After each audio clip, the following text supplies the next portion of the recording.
ओम श्री परमात्मने नमः। यथार्थ गीता अध्याय 8 श्लोक 11, 12 और 13। यच्छरं वेदवितो वदन्त विशन्ति यद्धतयो वीतरागा यदीच्छतो ब्रह्मचर्यचरन्त तत्ते पदं सद्गुणे प्रवक्षे। सर्वद्वाराणि संयम मनोहृदय निरुद्ध च मूर्ध्यात्मन प्राणमास्थितो योगधारणम्।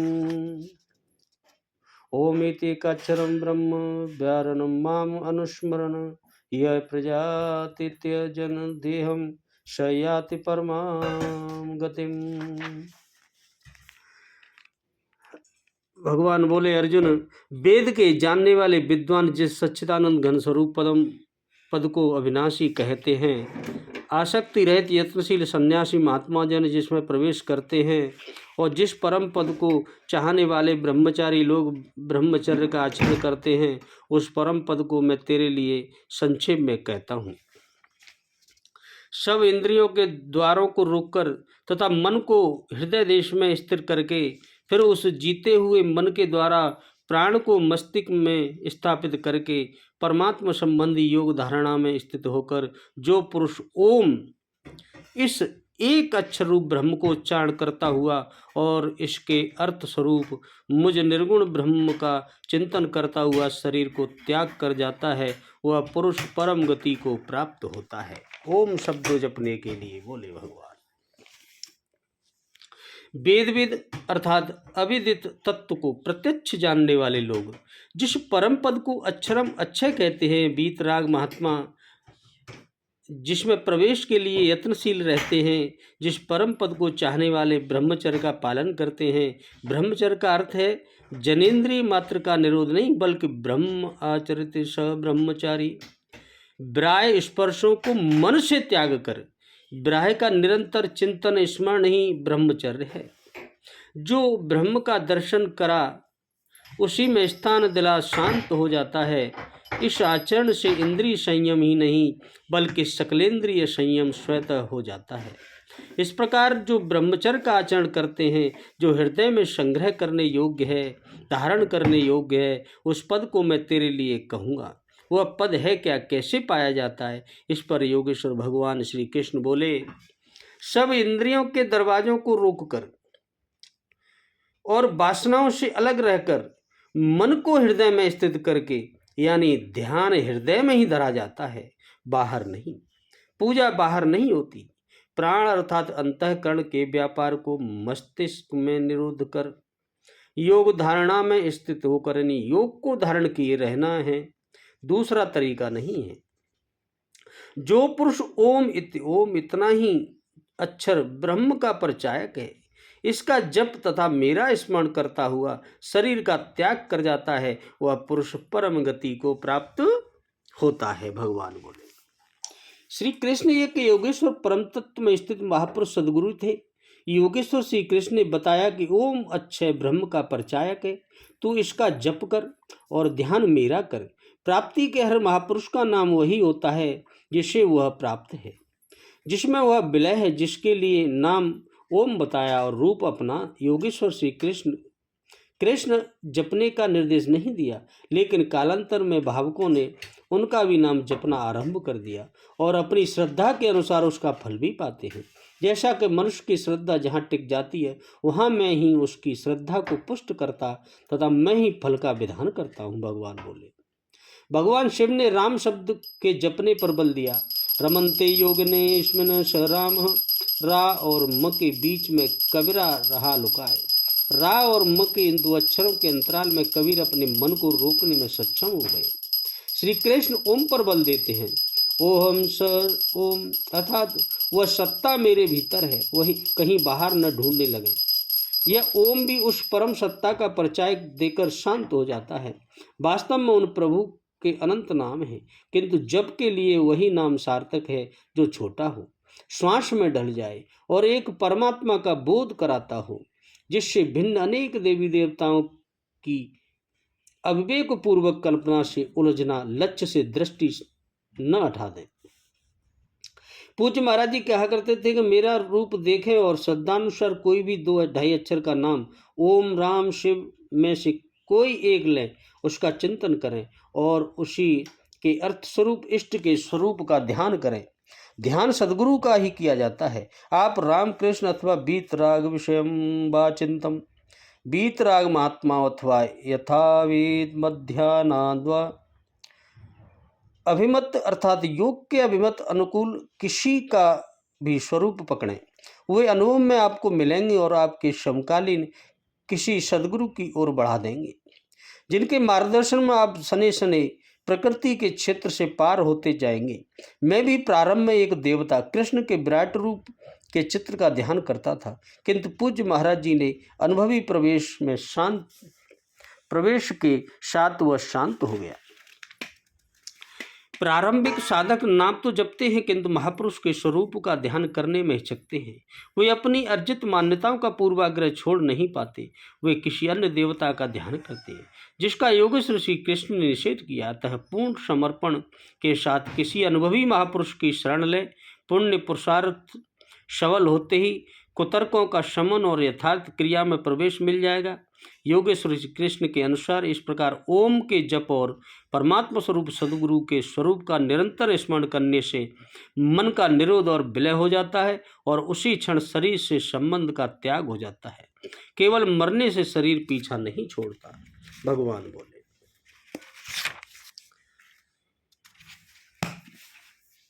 वेद विद पद का क्या भाव है? जिसमें परमात्मा का ज्ञान होता है उसे वेद कहते हैं। यह वेद इस समय 4 संहिताओं के साथ एदेरयात ब्राह्मण भाग में रूप में प्राप्त है। वेद के प्राण और वेद के आधार है ब्रह्म परमात्मा, वही वेदिक तात्पर्य है। उस तात्पर्य को जानते हैं और जानकर उसे प्राप्त करने की अविरत साधना करते हैं तथा अंत में प्राप्त कर लेते हैं। वे ज्ञानी महापुरुष ही वेद के यथार्थ ज्ञाता हैं। वेद को जानने वाले जिसे अविनाशी कहते हैं, क्या भाव है? यत पद से सच्चिदानंद परम ब्रह्म निर्देश है। यहाँ यह भाव दिखलाया गया है कि वेद के जानने वाले ज्ञानी महापुरुष ही उस ब्रह्म के विषय में कुछ कह सकते हैं, इसमें कुछ अन्य लोगों का अधिकार नहीं है। वे महात्मा कहते हैं कि यह अक्षर है, अर्थात यह ऐसा महान तत्व है जिसका किसी भी अवस्था में कभी भी किसी भी रूप में क्षय नहीं होता। यह सदा अविनाश्वर एक रस और एक रूप रहता है। बाहर से अध्याय के 3 श्लोक में जिस अक्षर की उपासना वर्ण है, यहाँ भी यह उसी का प्रसंग है। वीतरागा विशेषण 7 यत्र पद किसका वाचक है? किसी आसक्ति का सर्वथा अभाव हो गया है, वे वीतराग हैं। और ऐसे वीतराग तीव्र वैराग्यवान मरात्मा की प्राप्ति के पात्र ब्रह्म में स्थित एवं उच्च श्रेणी के साधनों में संपन्न जो सन्यासी महात्मा है उसका वाचक है।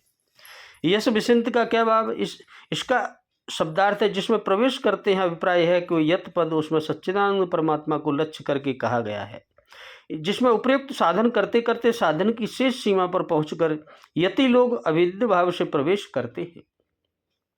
यहाँ स्मरण रखना चाहिए कि इस प्रवेश का अर्थ कोई आदमी बाहर से किसी घर में घुस गया, ऐसा नहीं है। परमात्मा तो अपना स्वरूप होने से नित्य प्राप्त ही है। इस नित्य प्राप्त तत्व में जो अप्राप्ति का भ्रम हो रहा है, उसी अविद्या रूप भ्रम का मिट जाना ही उसमें प्रवेश करना है। जिसको चाहने ब्रह्मचर्य का आचरण करते हैं, इस वाक्य का क्या अभिप्राय? यह तो उसी ब्रह्म का वाचक है जिसे संबंध में वेद लोग उपदेश करते हैं और वीतराग यति इसमें अविद्य भाव से प्रवेश करते हैं। यह इस कथन से यह भाव समझना चाहिए कि उसी ब्रह्म को प्राप्त करने के लिए ब्रह्मचारी ब्रह्मव्रत का पालन करते हैं। ब्रह्मचर्य का वास्तविक अर्थ है ब्रह्म में अथवा ब्रह्म के मार्ग में संचरण करना। जिन साधनों से ब्रह्म प्राप्ति के मार्ग में अग्रसर हुआ जा सकता है उसका आचरण करना, ऐसे साधन ही ब्रह्मचारी के व्रत कहलाते हैं, जो ब्रह्मचर्य आश्रम में आश्रम धर्म के रूप में अवश्य पालनीय है। और साधारण तो अवस्था वेद के अनुसार सभी साधकों को यथाशक्ति उनका आवश्यक पालन करना चाहिए। ब्रह्मचर्य में प्रधान तत्व है बिंदु का संरक्षण और संशोधन। इसमें वासनाओं के नाश द्वार ब्रह्म की प्राप्ति बड़ी सहायक मिलती है। उद्रेता नैष्ठिक ब्रह्मचारियों का वीर इसी अवस्था में अधोमुखी होता ही नहीं, अतः वे तो ब्रह्म के मार्ग में अनायास ही आगे बढ़ जाते हैं। निम्न स्तर में वे जिनका बिंदु अधोगति हो जाता है, परंतु वे मन वचन और शरीर से में सर्वदा त्याग करके उसका संरक्षण कर लेते हैं, यह भी एक प्रकार से ब्रह्मचर्य है। कर्मणा मनसा वाचा सर्वार्थिस्तादु सर्वदा सर्वत्र मैथुन त्यागो ब्रह्मचर्य प्रचक्षते।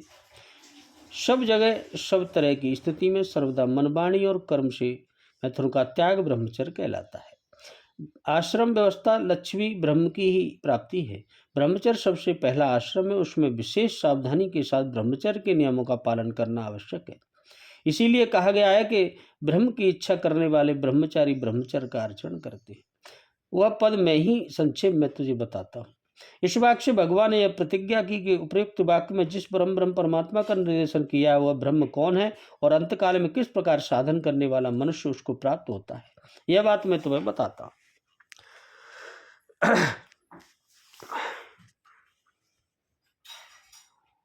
सारे वेद जिस पद का वर्णन करते हैं, समस्त तपों को जिसकी प्राप्ति के साधन बतलाते हैं तथा जिसकी इच्छा रखने वाले ब्रह्मचारी ब्रह्मचर्य का पालन करते हैं, वह पद मैं तुझे संक्षेप में कहूँगा। ओम यही वह पद है। यह सब द्वारों को रोकना क्या है? श्रोत्रादि 5 ज्ञानेन्द्रिय और वाणी आदि 5 कर्मेंद्रिय, इन 10 इंद्रियों के द्वारा विषयों का ग्रहण होता है, इसलिए इनको द्वार कहते हैं। इसके अतिरिक्त इनके रहने के स्थान गोलकों को भी द्वार कहते हैं। इन इंद्रियों को बाहर विषयों से हटाकर अर्थात देखने सुनने आदि की समस्त क्रियाओं को बंद करके साथ ही इंद्रियों के गोलकों को भी रोककर इंद्रियों की वृत्ति को अंतर्मुखी कर लेना ही सब द्वारों का संयम करना है। इसको योग शास्त्र में प्रत्याहार कहते हैं। यहाँ हृदय देश किस स्थान का नाम है और मन को हृदय देश में स्थित करना क्या है? नाभि और कंठ इन दोनों स्थानों के बीच का स्थान जिसे हृदय कमल भी कहते हैं और जो मन और तथा प्राणों का निवास स्थान माना गया है, हृदय देश है। और इधर उधर भटकने वाले मन को संकल्प विकल्पों से रहित करके हृदय में निरुद्ध कर देना ही उसको हृदय देश में स्थित करना है। प्राणों को मस्तक में स्थापित करने के लिए कहने का क्या भाव है? मन को हृदय में रोकने के बाद प्राणों को ऊर्ध्वगामी नाड़ी के द्वारा हृदय से ऊपर उठाकर मस्तक में स्थापित करने के लिए कहा गया है। ऐसा करने से प्राणी के साथ साथ मन भी वही जाकर स्थित हो जाता है। योग धारणा स्थित रहना क्या है, इसका क्या भाव है? उपयुक्त प्रकार से इंद्रियों का संयम और मन तथा प्राणों का मस्तक में भलीभांति निश्चल हो जाना ही योग धारणा में स्थित रहना है। आत्मन पद से यह बात दिखलाई गई है कि वहाँ परमात्मा संबंध रखने वाले योग धारणा का विषय है, अन्य देवता का विषय चिंतन या प्रकृति के चिंतन से संबंध रखने वाले धारण का विषय नहीं है। यहाँ ओमकार को एकाक्षर कैसे कहा है और उसे ब्रह्म कहने का क्या अभिप्राय है? 10वें अध्याय के 25वें श्लोक में ओमकार को एक अक्षर कहा है। इसके अतिरिक्त यह अद्वितीय अविनाशी परम ब्रह्म परमात्मा का नाम है और नामी में वास्तव में अभिन्न न माना गया है, इसलिए भी ओमकार एक अक्षर और ब्रह्म कहना उचित ही है। कठोपनिषद में भी एतद्वेच्छावक्षरम ब्रह्मेद्वेच्छुभाक्षरम परम एद्वेच्छुभाक्षरम ज्ञात्वा यो यच्छति तस्य तत्। ये अक्षर ही ब्रह्म है, ये अक्षर ही परम है, ये अक्षर ही जान कर ही जो इसकी इच्छा करता है उसे वही प्राप्त हो जाता है। वाणी आदि इंद्रियों के द्वार और मन के रुक जाने पर तथा प्राणों के मस्तक में स्थापित हो जाने पर ओमकार उच्चारण कैसे हो सकता है? यहाँ वाणी से उच्चारण करने के लिए नहीं कहा गया। उच्चारण करने का अर्थ मन के द्वारा उच्चारण करना ही है। यहाँ माम पद का वाचक स्मरण करना क्या है? यहाँ ज्ञानी योगियों के अंतकाल के प्रसंग होने से मातृपद सच्चिदानंद निर्गुण निराकार ब्रह्म का वाचक है। 4 श्लोक में इस शरीर में अधियज्ञ मैं ही हूँ, इस कथन का भगवान ने इस प्रकार अधियज्ञ के साथ अपनी एकता दिखलाई, उसी प्रकार यहाँ ब्रह्म के साथ अपनी एकता दिखलाई गई है। मन से ओंकार उच्चारण और अर्थस्वरूप ब्रह्म का चिंतन दोनों काम एक साथ कैसे होते हैं? मन के द्वारा दोनों काम एक साथ अवश्य ही हो सकते हैं। परमात्मा के नाम ओम का मन से उच्चारण करते हुए साथ साथ ब्रह्म का चिंतन करने में कोई आपत्ति नहीं आती। मन से नाम का उच्चारण तो नामी के चिंतन में उल्टा सहायक होता है। महर्षि पतंजलि ने भी कहा है, ध्यान काल में सब तर्क समाधि तक शब्द अर्थ और तद्विषयक ज्ञान का विकल्प मन में रहता है। अतः जिसका चिंतन किया जाता है उसी के वाचक नाम का मन के संकल्प में रहना तो वास्तविक है। और उन्होंने यह भी कहा है, तस्य वाचकः प्रणव तज्जनपदर्भावनम, उसका नाम प्रणव यानी ओम है। उस ओम का जप करते हुए उसके अर्थ परमात्मा का चिंतन करना चाहिए। यह परमगति प्राप्त होना क्या है? निर्गुण निराकार ब्रह्म को अभेद भाव से प्राप्त हो जाना परम गति को प्राप्त होना है। इसी को सदा के लिए आवागमन मुक्त होना, मुक्ति लाभ कर दे लेना, मोक्ष को प्राप्त होना अथवा निर्वाण ब्रह्म को प्राप्त होना है। 8वें से 10वें श्लोक तक सगुण निराकार ईश्वर की उपासना का प्रकरण है और 11वें से 13वें तक निर्गुण ब्रह्म की उपासना है। इस प्रकार यहाँ भिन्न पद 2 प्रकरण क्यों माने गए? यदि यहाँ श्लोक का एक ही प्रकरण मान लिया जाए तो क्या हानि है? 8वें से 10वें श्लोक तक वर्णन में उपास्य परम पुरुष को सर्वज्ञ, सबके चिन्नियता, सबके धारण पोषक करने वाले और सूर्य के सदृश स्वयं प्रकाश स्वरूप बतलाया है। ये सभी सर्वव्यापी भगवान के दिव्य गुण हैं, परंतु 11वें से 13वें श्लोक तक एक ही ऐसा विशेषण नहीं दिया गया जिसके यहाँ निर्गुण निराकार प्रसंग मानने में तनिक भी आपत्ति हो सकती है। इसके अतिरिक्त उस प्रकरण में उपासक को भक्ति युक्त कहा गया है जो वेदोपासना गोदक है तथा उसका फल दिव्य परम पुरुष सद्गुण परमेश्वर का प्राप्ति बतलाया गया है। यह वेदोपासना का वर्णन होने से उपासक के लिए कोई विशेष नहीं दिया गया है। उसका फल भी परम गति निर्गुण ब्रह्म की प्राप्ति बतलाया। उसके अतिरिक्त 11वें श्लोक में नए प्रकरण का आरंभ करने की प्रतिज्ञा भी की गई। साथ ही दोनों प्रकरणों को एक साथ लेने से योग विषयक वर्णन की पुनरुक्ति का दोष आता है। इन सब कारणों को यहाँ प्रतीत होता है कि इन सभी श्लोकों को एक प्रकार नहीं, 2 भिन्न भिन्न प्रकरण हैं। इस प्रकार निराकार सगुण परमेश्वर और निर्गुण निराकार ब्रह्म के उपासक योगियों की अंतकालीन गति का प्रकार और फल बतलाया। किंतु अंतकाल में इस प्रकार साधन और ये भी पुरुष कर सकते हैं जिन्होंने पहले योग का अभ्यास करके मन को अपने अधीन कर लिया है। साधारण मनुष्य के द्वारा अंतकाल में इस प्रकार सगुण निराकार और निर्गुण निराकार साधन किया जाना बहुत ही कठिन है। अतएव सुगमता से परमेश्वर की प्राप्ति का उपाय जानने की इच्छा होने पर अब भगवान अपने नित्य निरंतर स्मरण की अपनी प्राप्ति का सुगम उपाय और आगे बताएंगे। बोलो राधे राधे, जय श्री कृष्ण।